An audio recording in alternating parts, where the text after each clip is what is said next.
আমরা ছবি তুলতে তুলতে হঠাৎ করে সামনে আরেকটা জিনিস দেখে ফেলেছি, যেরকম এই রুবেল ভাই পোস্টার নিয়ে খেলেছিলেন, মানে দাঁড়িয়েছিলেন, খেলে না দাঁড়িয়েছিলেন। এই সময় হঠাৎ করে দেখি আমরা ঢাকাগামী নাকি চট্টগ্রামগামী, ঢাকা থেকে ছেড়ে আসা ট্রেন চলে যাচ্ছে আমাদের মেঘনার উপর দিয়ে। তো খুবই ওয়েদারটা খুবই সুন্দর।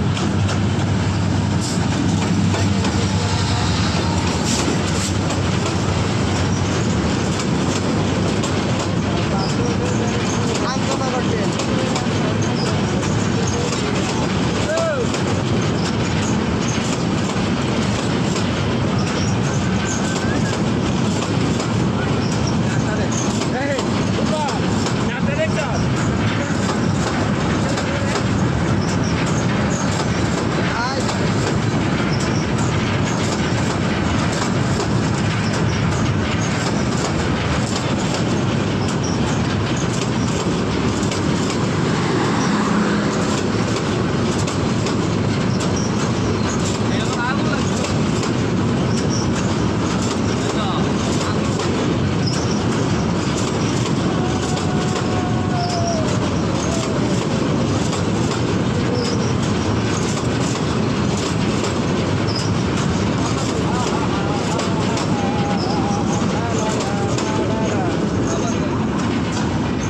যে ট্রেনটি চলে গিয়েছে আমাদের সামনে দিয়ে, এটা হচ্ছে ঢাকা টু চট্টগ্রাম ডাইরেক্ট না, মানে নন স্টপেজ।